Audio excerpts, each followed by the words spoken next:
Welcome to the Dream Mason podcast. I'm your host, Alex Terranova.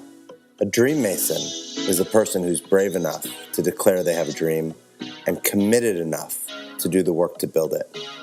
I know we all have a Dream Mason inside of us, and my dream for this podcast is to support us by giving us a glimpse inside the hearts and minds of leaders, creators, and innovators to help us unleash our inner Dream Mason. Because your dreams don't build themselves.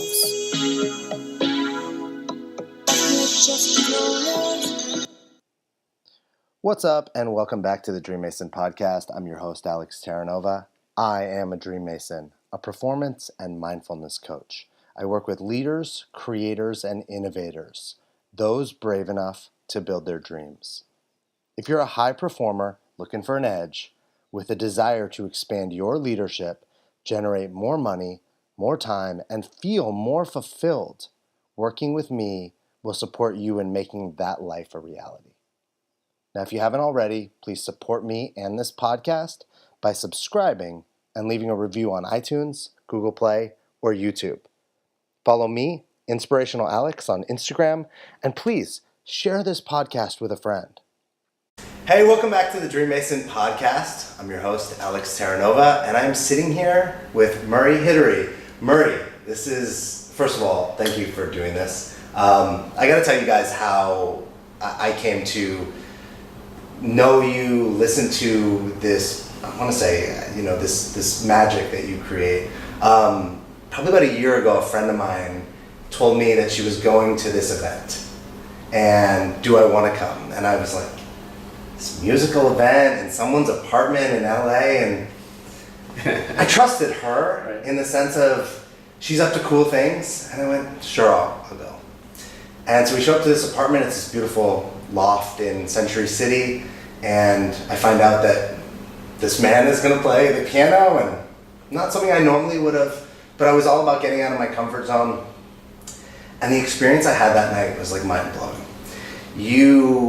And I'm going to have you explain it, but in short, I mean, you sat down at a piano and you created music on the spot. And you gave people the freedom to connect, express themselves, be with each other in whatever way they wanted.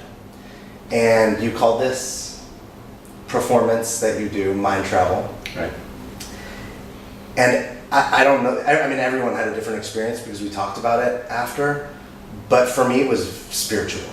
And from lying on the ground right next to your piano and feeling it, to standing over your shoulder and watching you, I mean, where can you do that? Yeah.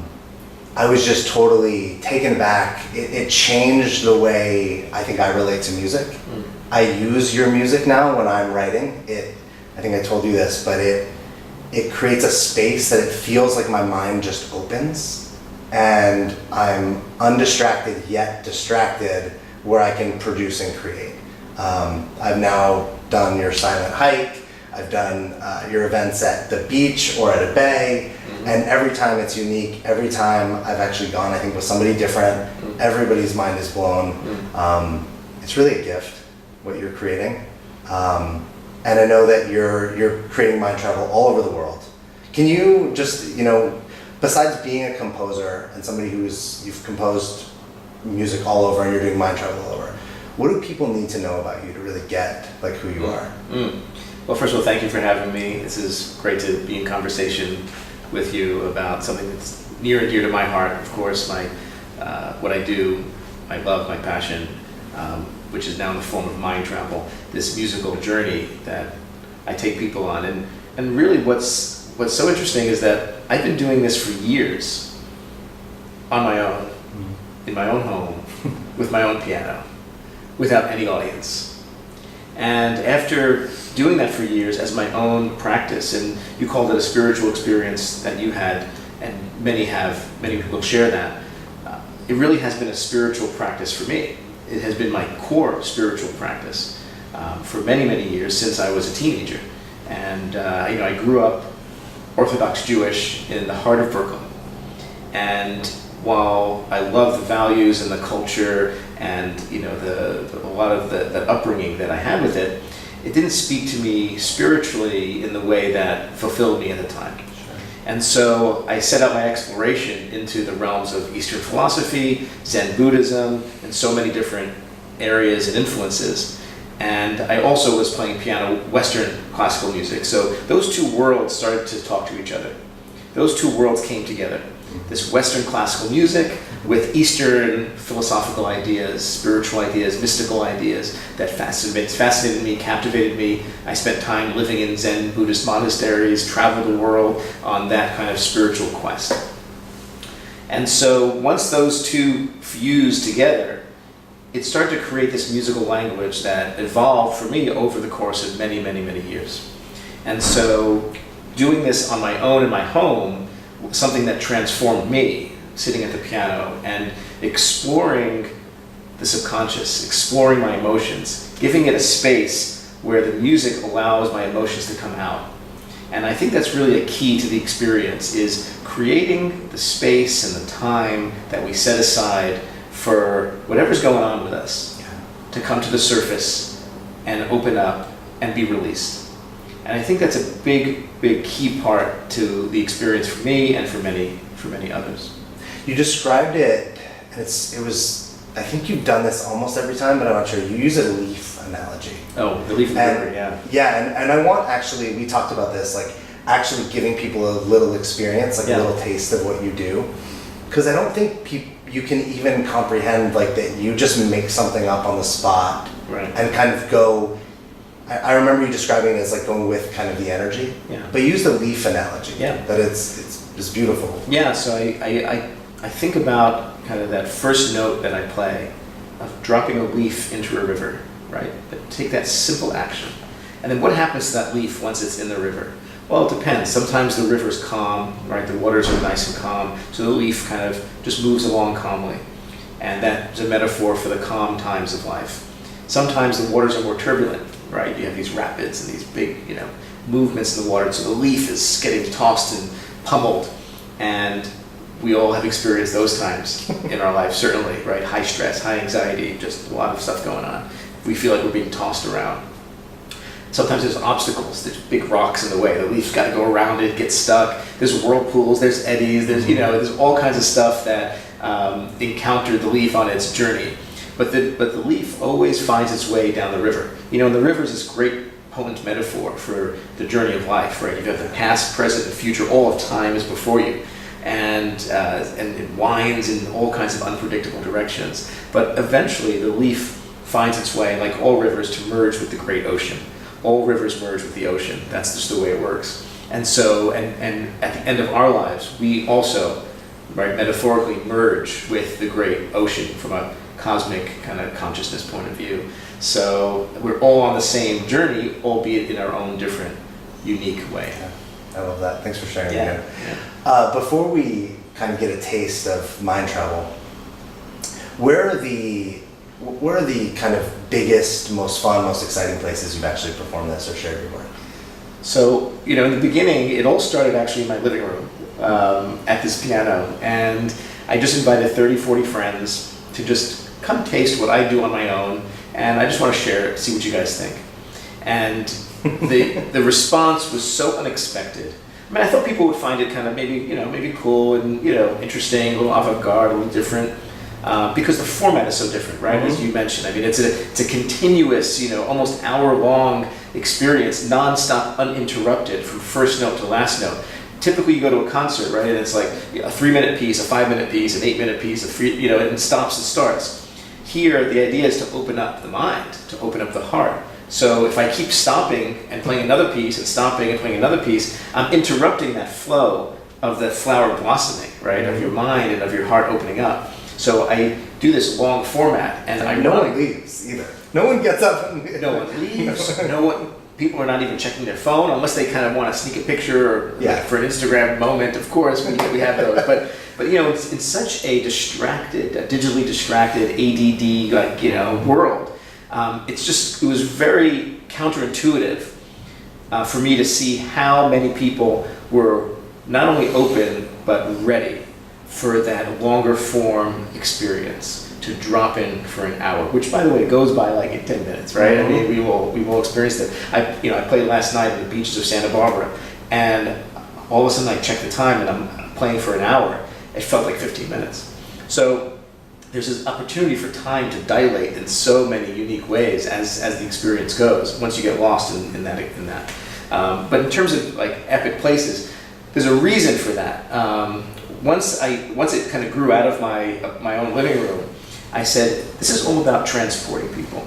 And not just transporting them in their minds with their eyes closed, but in physical world with their eyes open as well. So I was like, well, what are the kind of places we could do that in that are just going to completely create expansiveness, right? Just the setting itself will do half the work for me, right? It's like I'm in partnership with the setting. And my first idea was the Santa Monica Pier, the Santa Monica Beach, sitting on the sand by the ocean, having the inspiration of the ocean, which informs so much of my music. Like I take direct, like I plagiarize nature. Like I totally, like if nature had like a lawyer, they would sue me. I'm like, what does the ocean sound like? You know, and I just try to play that. You know, what do rivers sound like? What do mountains sound like? What does the wind sound like? And I just try to represent that in the music. And so just getting people there, right, to the front row of nature is to me so critical. And so Santa Monica Beach, Central Park, Crissy Field in San Francisco, the beaches of San Diego, the beaches of Santa Barbara, and then really kind of crazy places like the Playa Desert in Burning Man, right, at the temple, the most sacred place at Burning Man, for thousands of people who are coming to the temple for contemplation, for reflection, and we provide that experience for them, you know, out in this very extreme landscape. And we've done it in kind of epic places like the King Solomon's tunnels under the old city of Jerusalem. These are the quarries where he dug the stone for the great temple 2,000 years ago. And so we set up in the caves a piano and had an experience there. We've done it on, you know, boats, sailboats, all moored together, looking at the stars, and just very, very beautiful, expansive places. So we'll continue and continue to do that.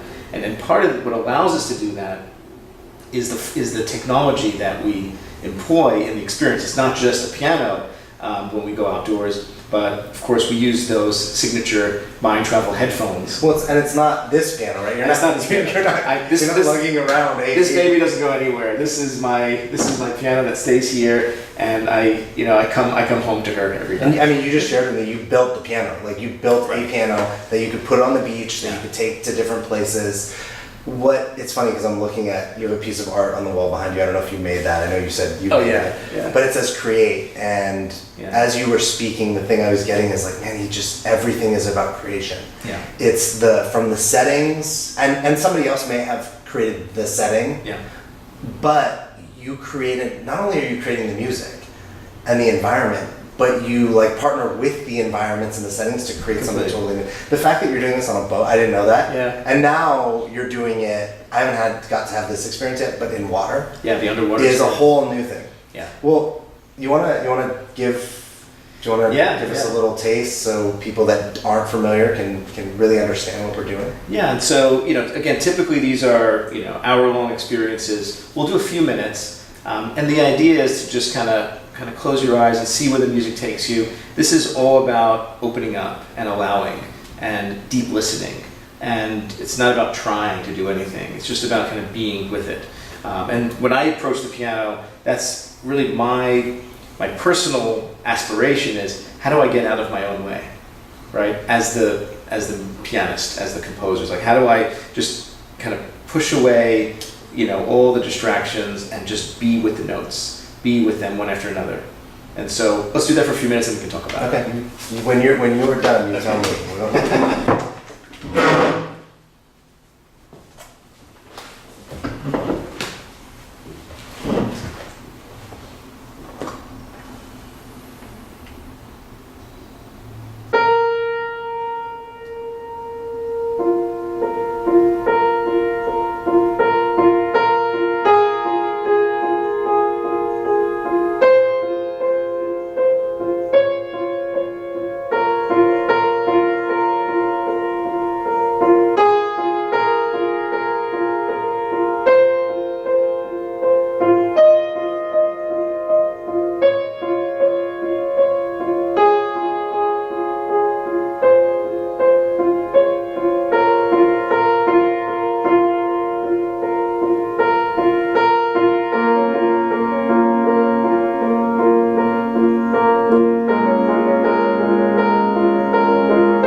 Thank you.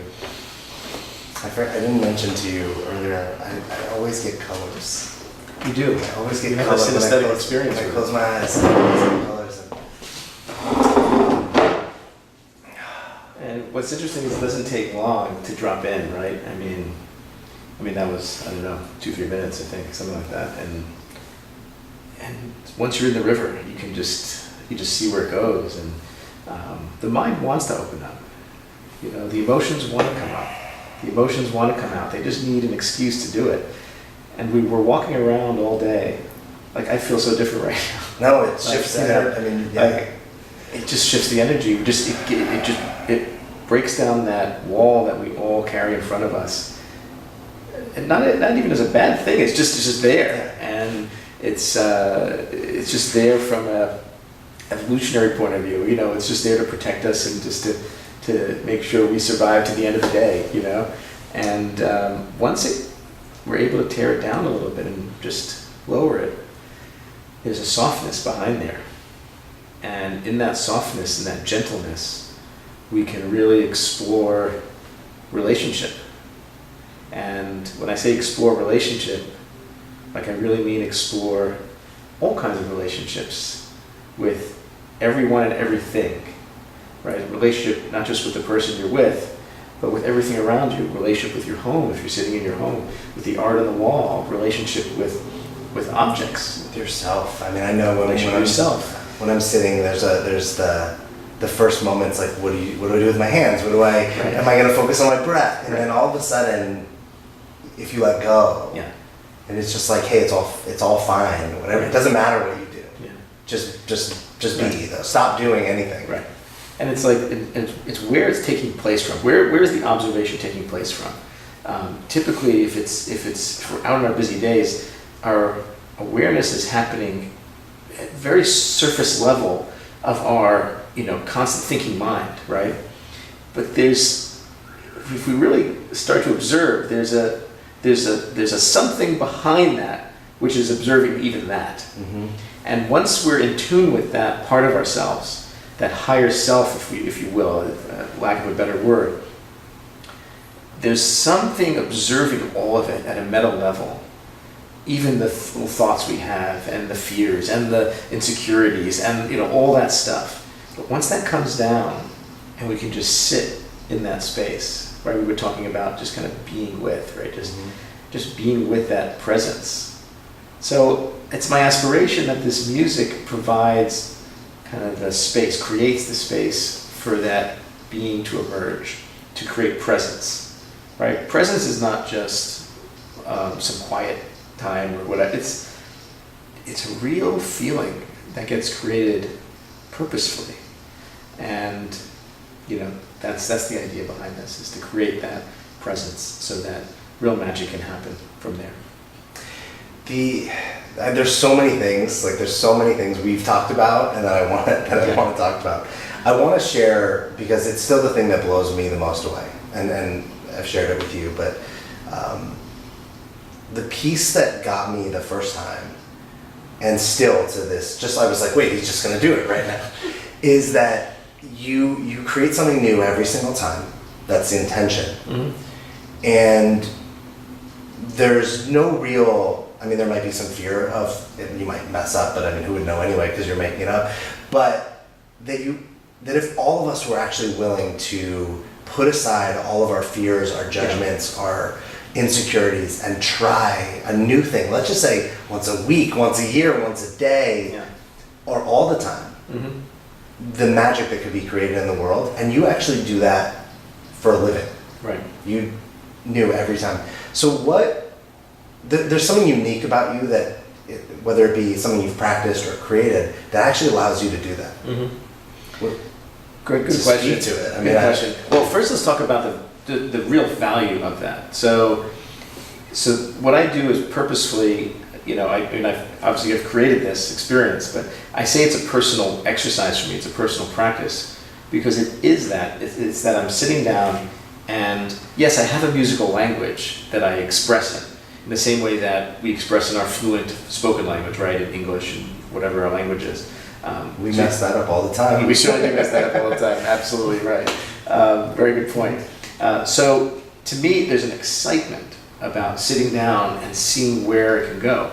Now, I'm not the same person sitting down every night for a concert. I'm the same human being, but there's different stuff going on for me, right? Something as simple as a conversation I could have had that day that kind of bugged me, or something bigger going on in my life from day to day.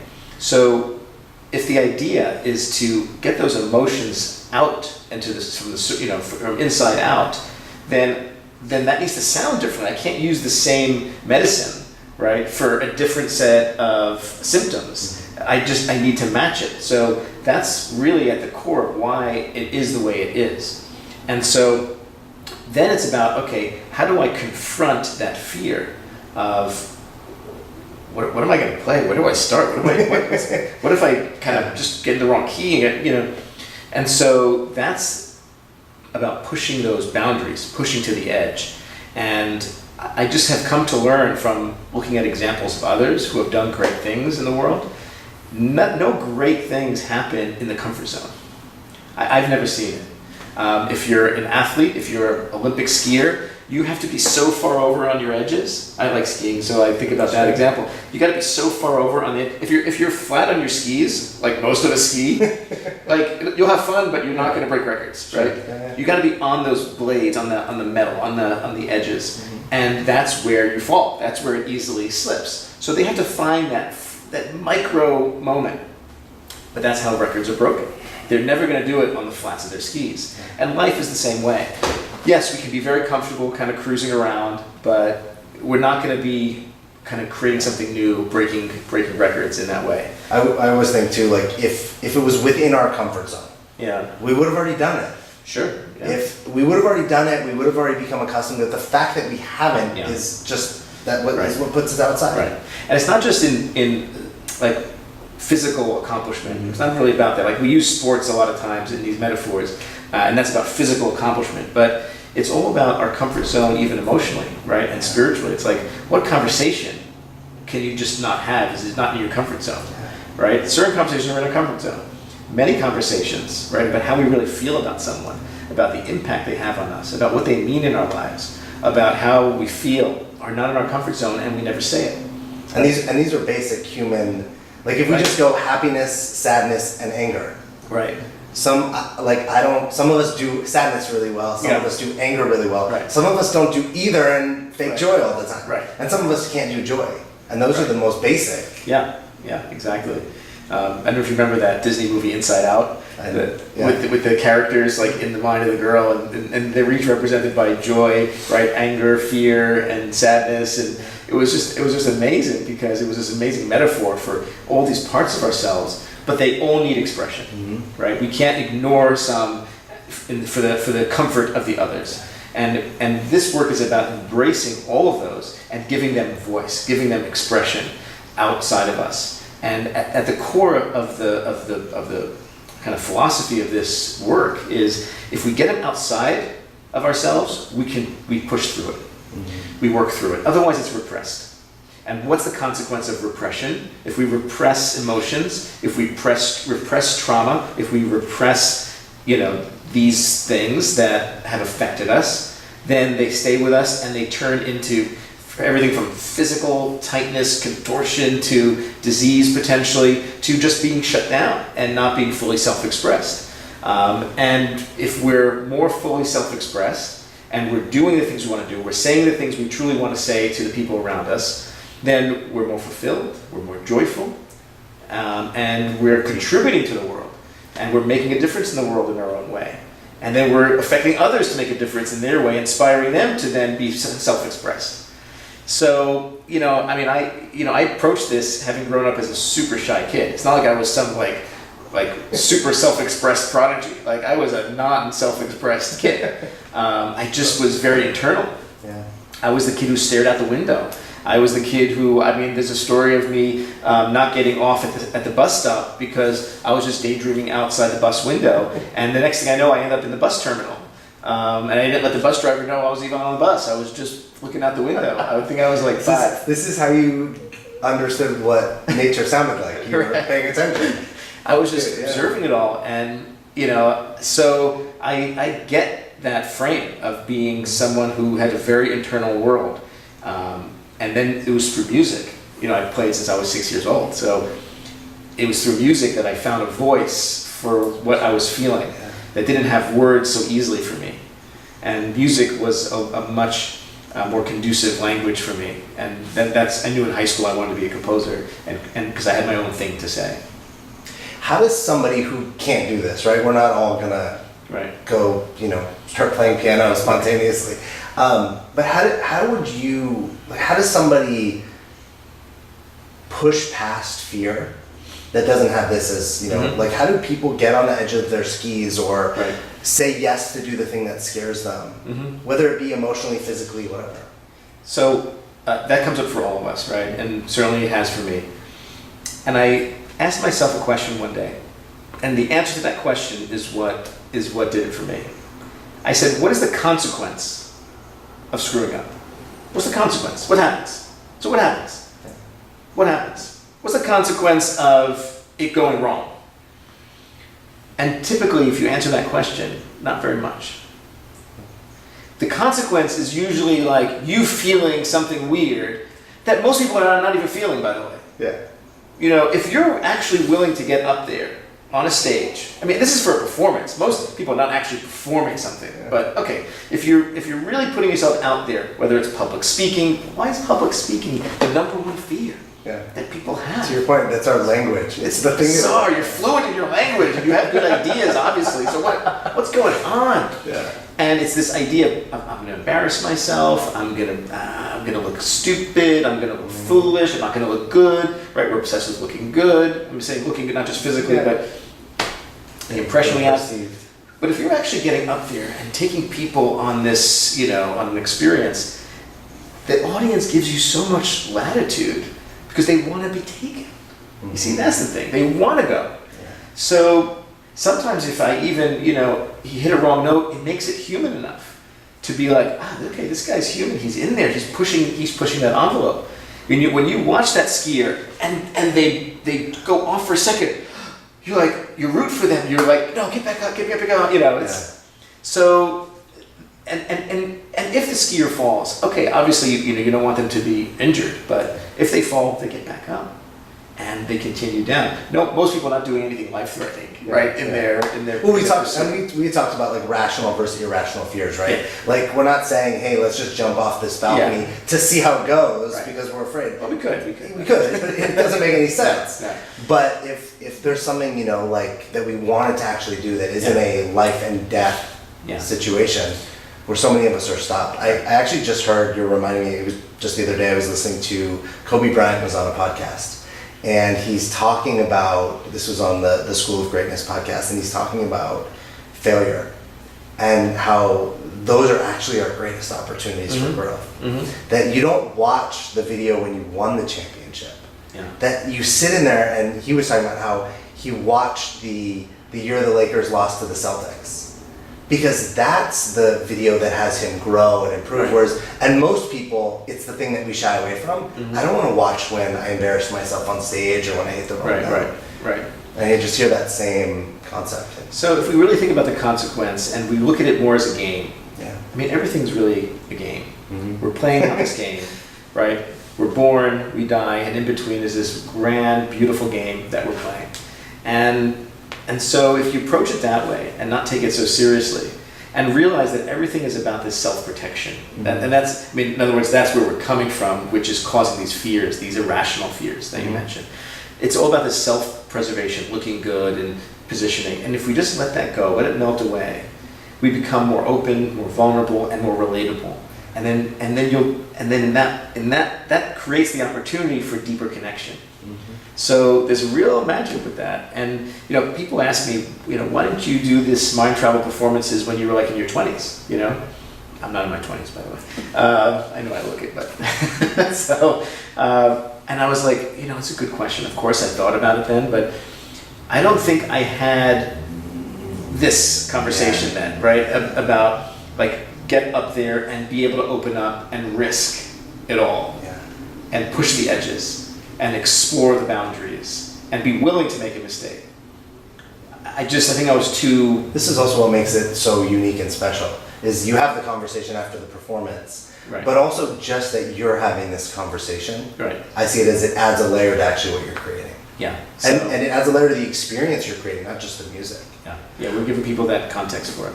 What's the thing, because you have a clear grasp on like what stops us, and you speak to, this is what I do all day as a coach, but you talk about life as if you were a coach. But what are the things that you are, like, where do you get stopped? Where are you like, I'm not going to go there, I'm not going to put myself out there? Right. That's a good question. These days, it's really about really pushing hard on those boundaries. I mean, there's a athleticism to the piano playing, physical aspect of it that I really do try to push. I think, in certain times I might hold back, and so I always am trying to be aware of that, and I always listen to my recordings after, because when I'm in it, I sometimes I don't even remember what I'm doing because it's just happening so fast, and I'm so present with it. So sometimes I'll listen, a day or two later to see, to learn from what I did, just like Kobe Bryant watching the videos. It's like you want to experience it to see, oh, I could have pushed more there. I could have pushed more here. Next time I'm gonna attempt to do that and just see where that takes me. See what musical, what new river opens up, through that exploration.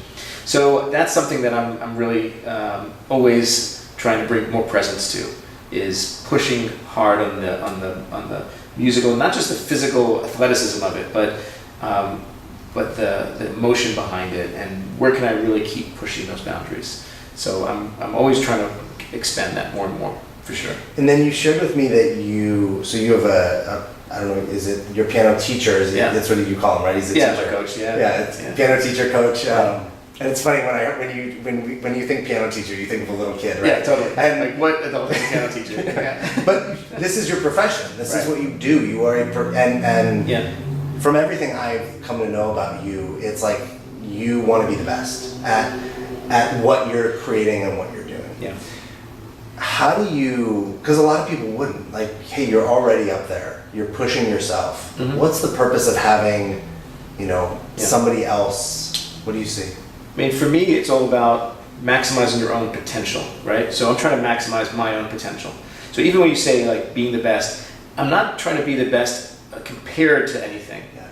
I'm trying to be the best at my own potential. So I'm in competition with myself, really, is how I frame it, how I think about it. So I'm like, I know what I'm capable of. Or, what am I capable of? What am I capable of? And as you increase, whether it's skill level or emotional IQ, right, all these things, you start to realize, oh wait, I'm getting higher now. I see the horizons even further now. The higher you get, the horizon, you can see further on the horizon, meaning you see further of where you can go. I think of it always like stretch its bandwidth. Yeah. So as you increase your bandwidth, all of a sudden you're like, wait, I can increase my bandwidth more and more and more. And that's why it's a never-ending journey. There's no end to this. Music especially. It's not like sports where you're really tied to your physical body, right? I mean, you have your peak. I mean, you can keep playing sports and, but your peak is going to be at a certain age. With music, it's less that, you can play till the end of life very, very well. So it's a never-ending journey of complexity, of discovery. There's always something new to find in the music. So I've picked something that has a never-ending abyss to it, that'll always have discovery, and I will die incomplete. And there's a beauty to that. I will die with things I've always wanted to do, and that's the nature of it. But in terms of like that idea of reaching my potential, to do that, I realized I needed some help to do that. I like collaborating. So I actually went and found my original piano teacher when I was younger, who taught me in New York, and he was living in Munich. Not your child, let's clarify. Not my child, your child. As a young adult, who really taught me, and those were like those classical strict Russian ruler teachers. I was like, I didn't want to find her. So I found he was living in Munich at the time. He's from Italy, living in Munich and teaching there privately. And I went to visit him, spent a few days, and we just kind of reconnected instantly. and we decided that he was going to then move to Los Angeles, to here in beautiful LA. And so he then like sold all his stuff, packed his music scores in boxes, shipped them here, and he actually moved into my guest room. And we have been training since I started this project for 2 to 3 hours a day, because it's about pushing the envelope.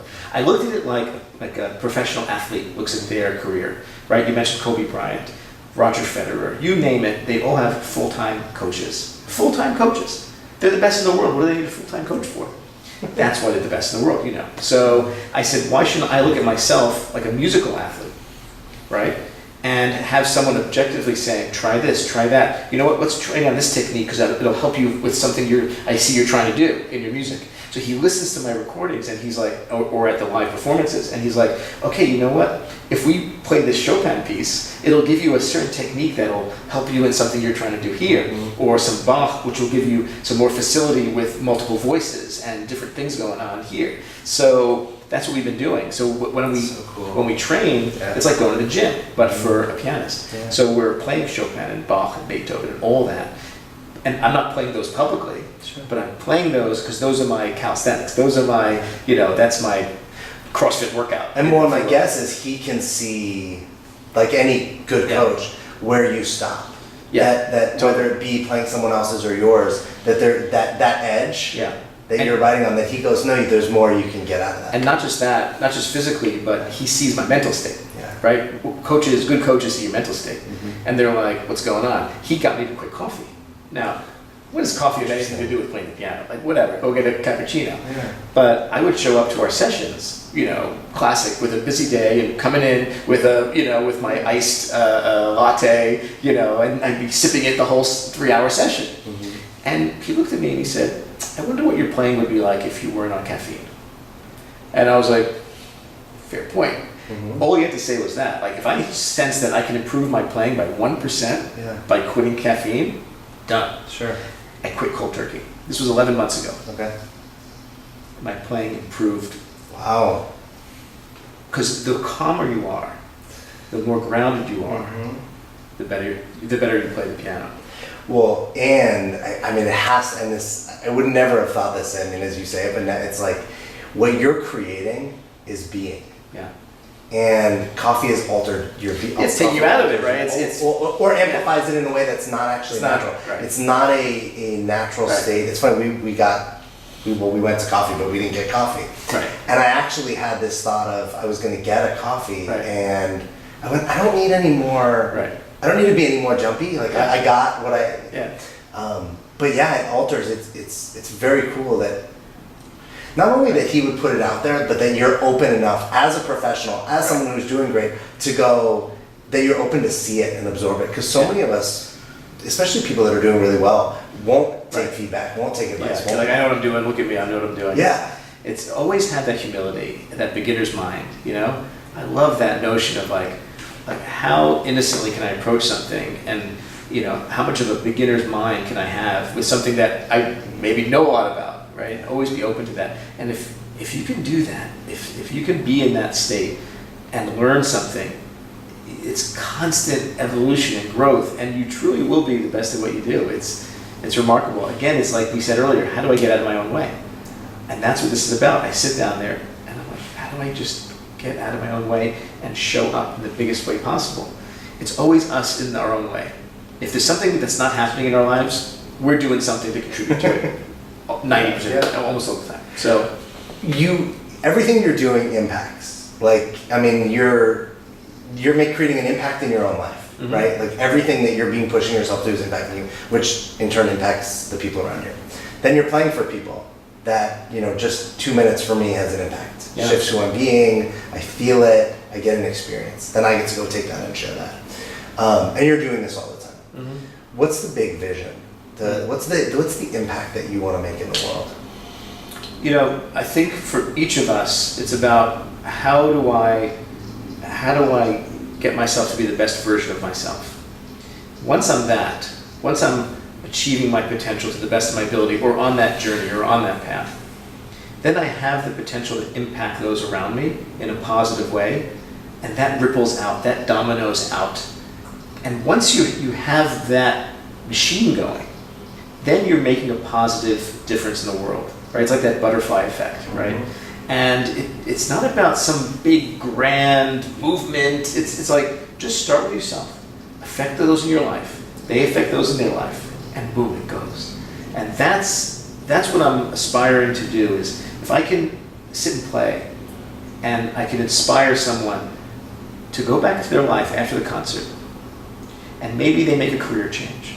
Maybe they pick up the guitar because they always wanted to learn the guitar. Maybe they start to learn French because they said they always had a dream to learn French.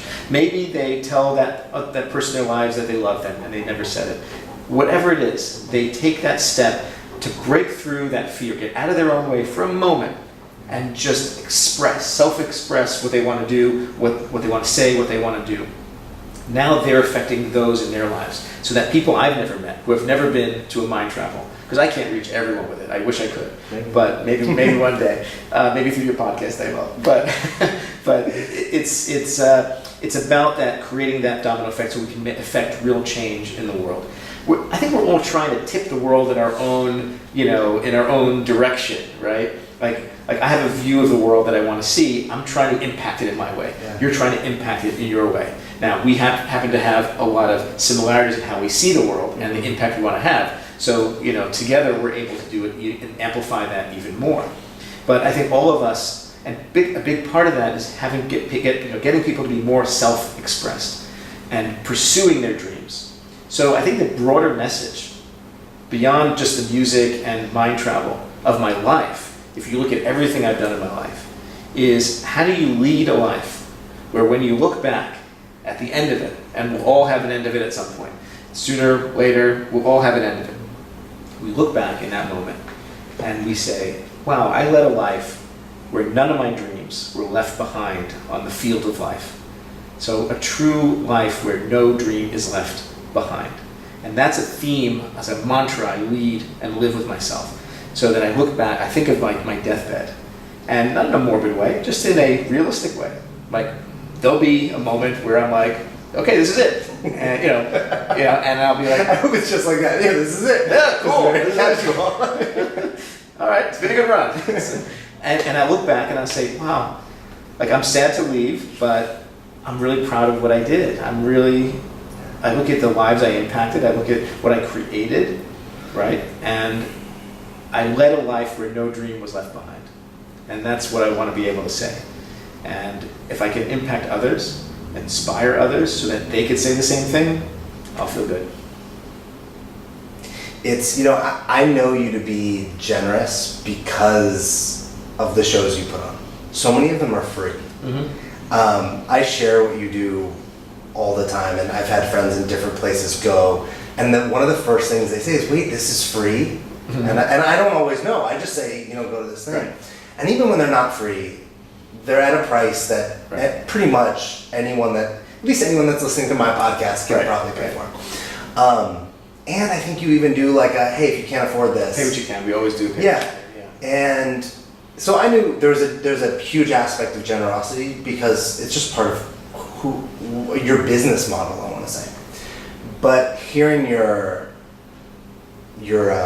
motivation, right? There's just generosity in it too. Mm-hmm. It's a theme of today. I actually had a client this morning, and what we talked about was it's not about us. Mm-hmm.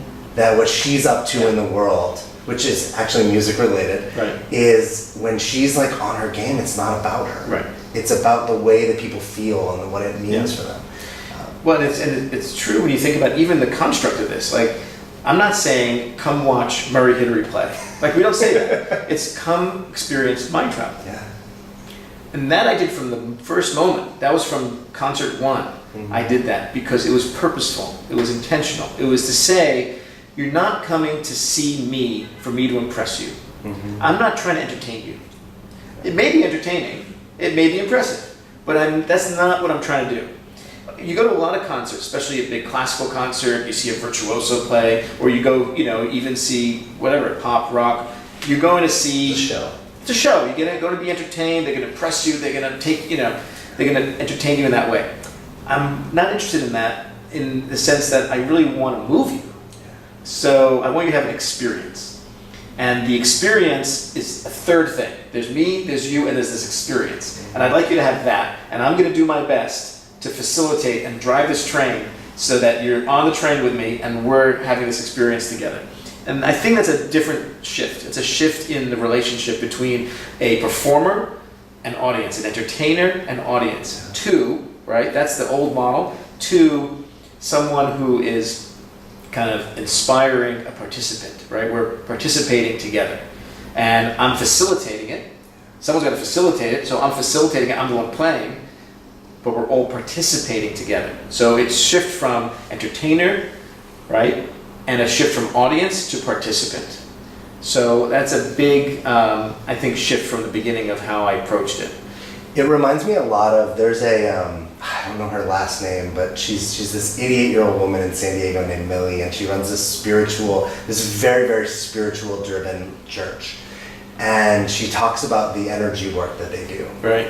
And she says anybody, and this is clearly her opinion, but it's a beautiful statement.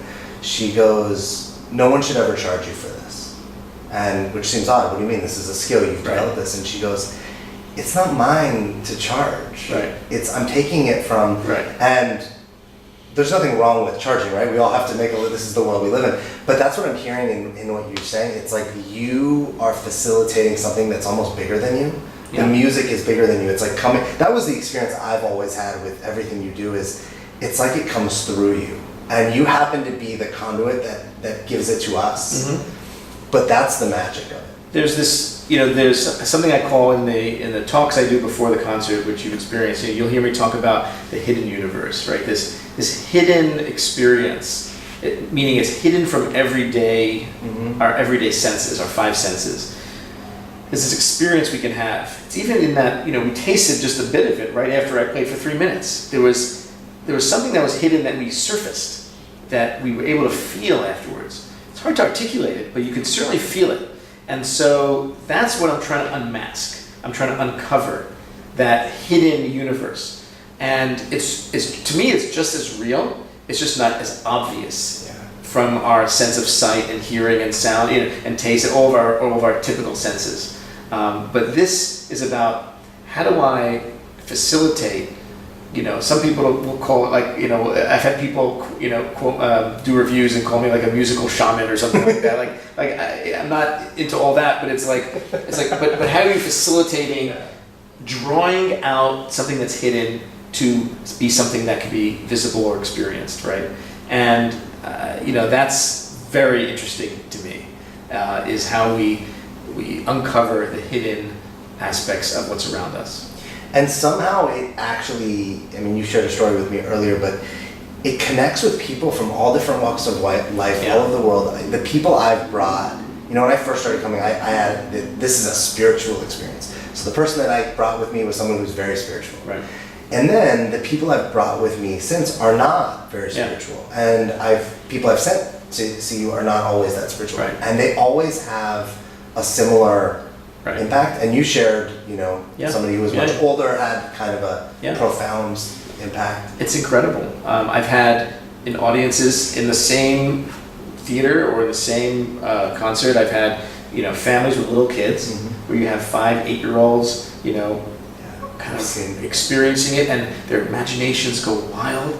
And some of them are, drawing, sitting at the beach with the headphones on, and they're drawing or playing in sand, and it's a soundtrack to imagination.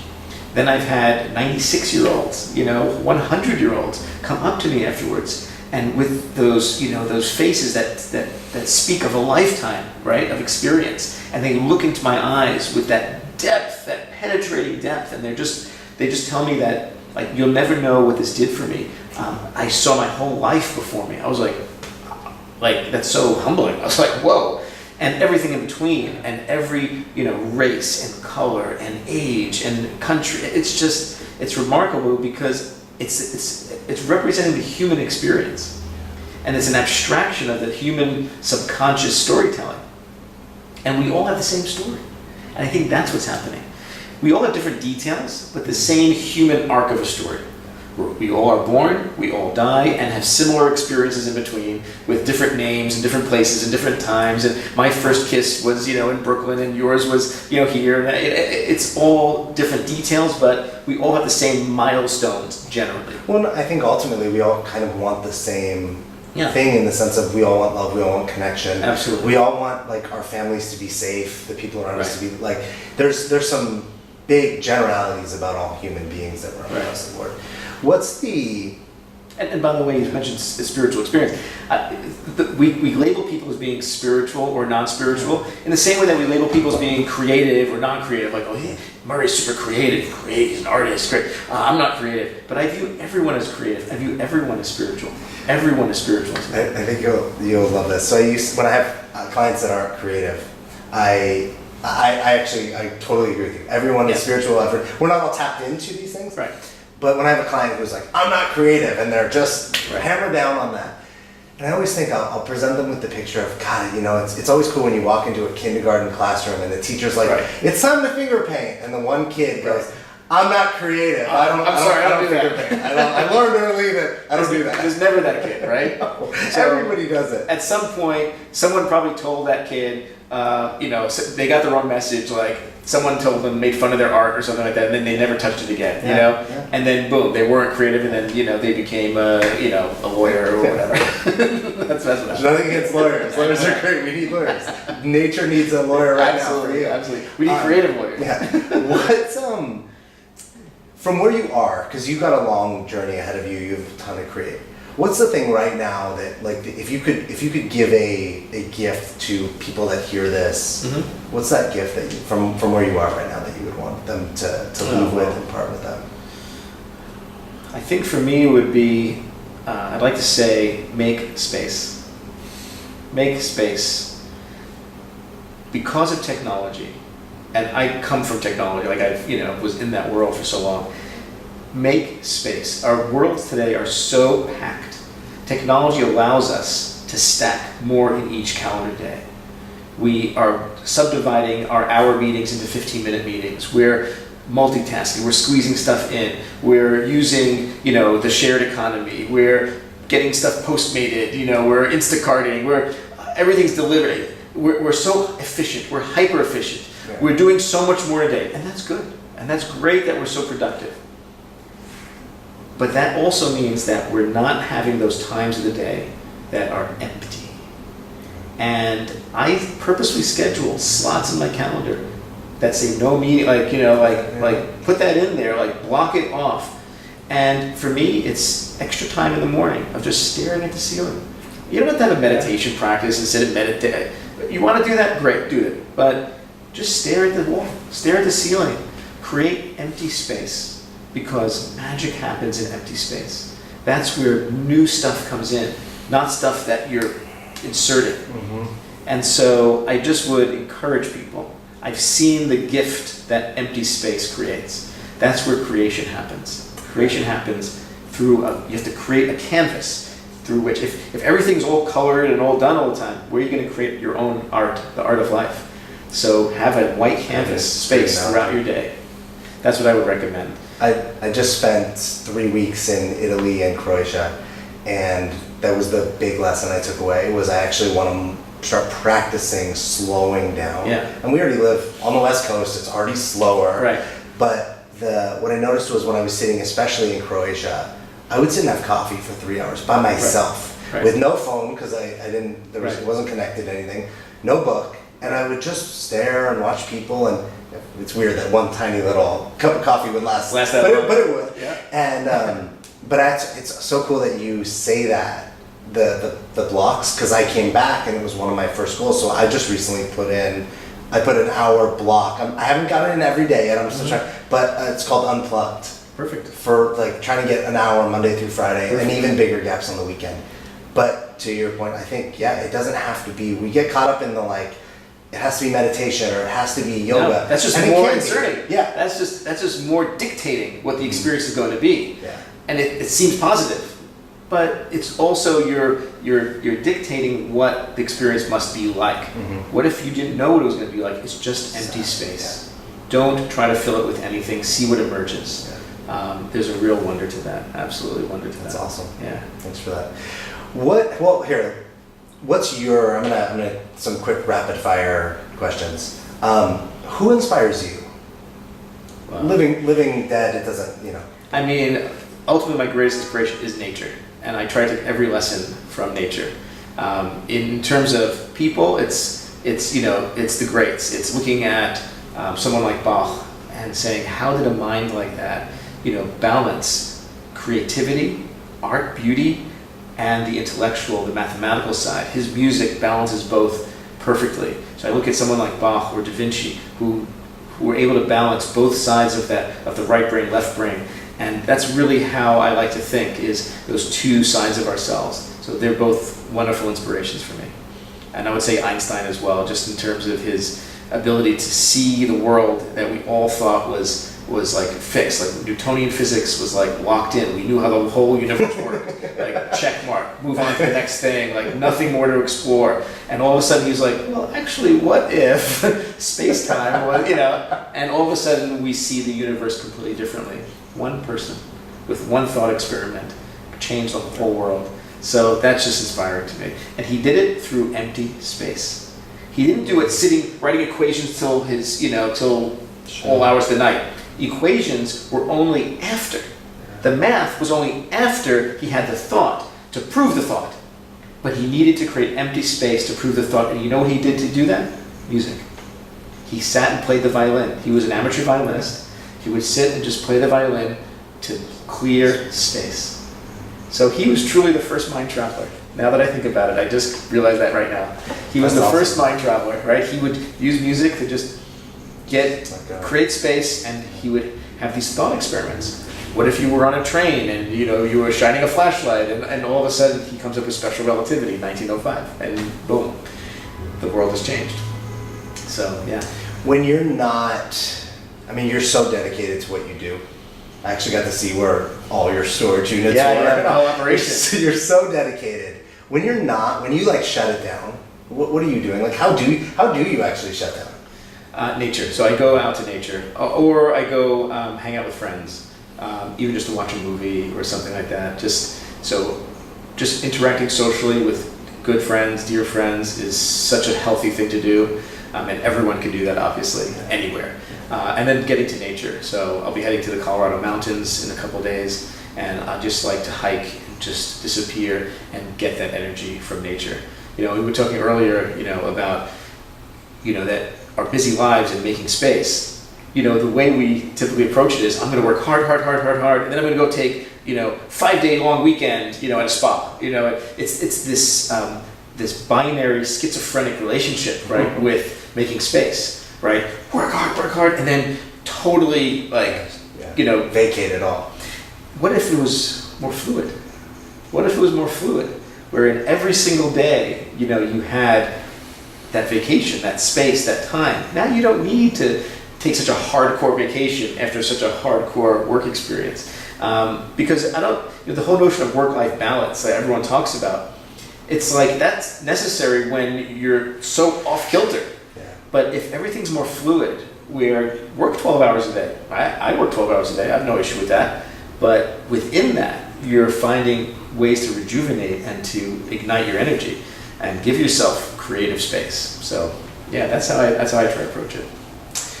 God, there was something, I had something and then I was fell into where you... Yeah.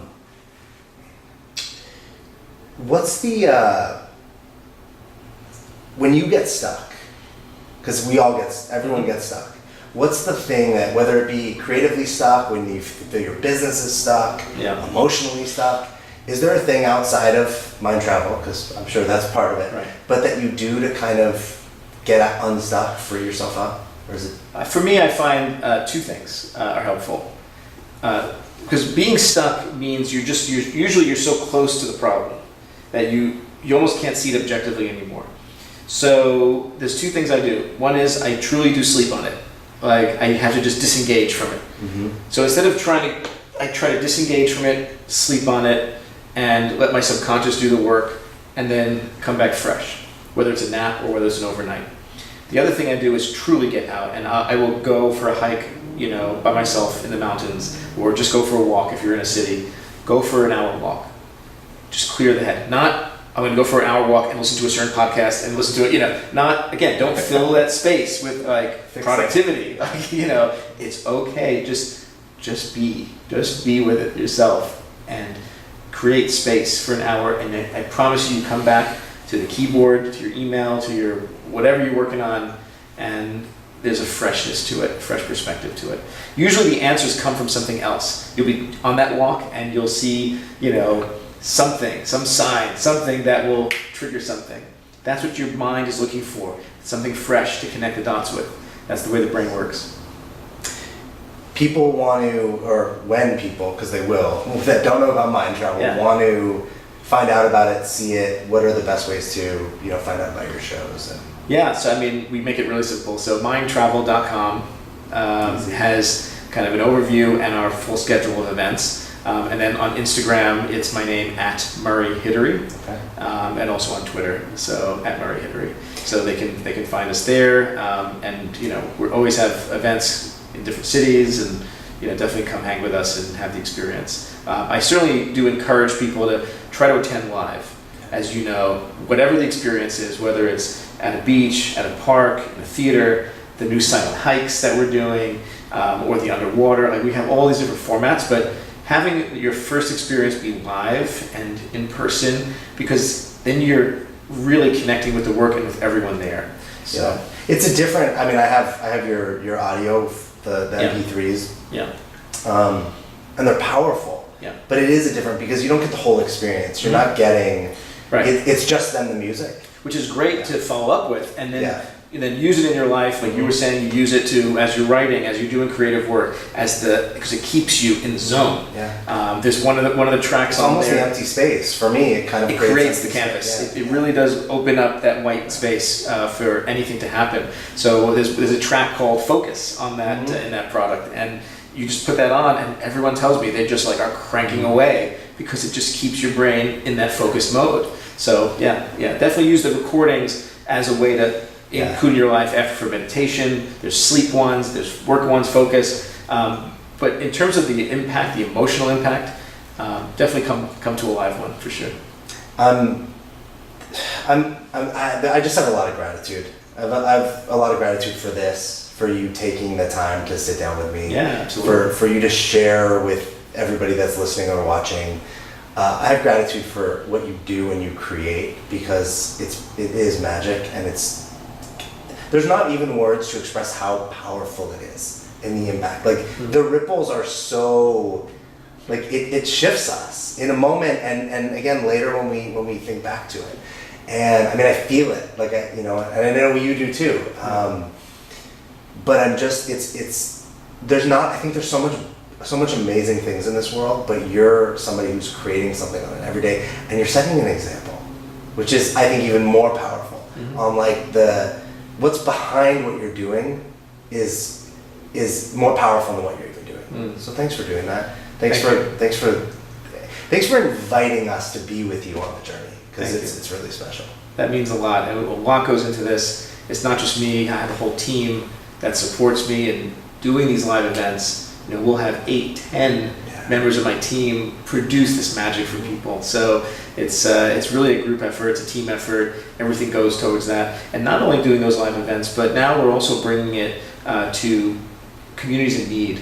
So we're bringing it to, I brought it to the first senior center a month ago, where I showed up at a senior center where these people are living there permanently. They're mostly immobile. They're bedridden. They can't really move. They're super senior. And it's because they couldn't get out, we actually came into their rooms, put headphones on them. They can't leave their bed. They can't leave their room. And I played in the courtyard, and they could all hear it in their rooms without having to leave, just looking through the window. It just ripped my heart out, and you can see their tears. A 90-something-year-old guy who he couldn't leave his bed, and he's tearing and opening up, and he's just like, thank you so much. So we want to bring it to those communities, and of course we do that for free, and we do that as part of our outreach. Also adolescents, kids who are having trouble, they have some mental illness, they're going through depression, addiction. So we're bringing it to those kids as well. So it's about using this work in as positive a way as we can. Look, we all need that help in our everyday lives. We all have some form of mental illness in our society, and then others have just more extreme versions of that. And so we want to bring it really to everyone, those who can afford it, those who can't, and just keep spreading the word.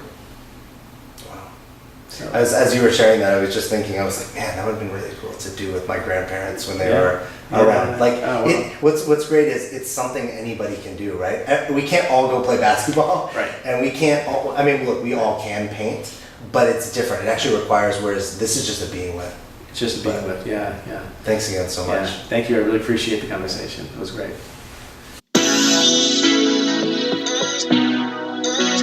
Thanks for listening to another episode of the Dream Mason podcast. Please subscribe to the Dream Mason podcast so you don't miss an episode. Share it with a friend and give us a review on iTunes. I am grateful to have had you here. If you want more, you can follow or reach out to me, Alex Terranova, on Instagram at inspirationalalex or at thedreammason.com, or email me at alex@thedreammason.com. And remember, you are a dream mason because your dreams don't build themselves.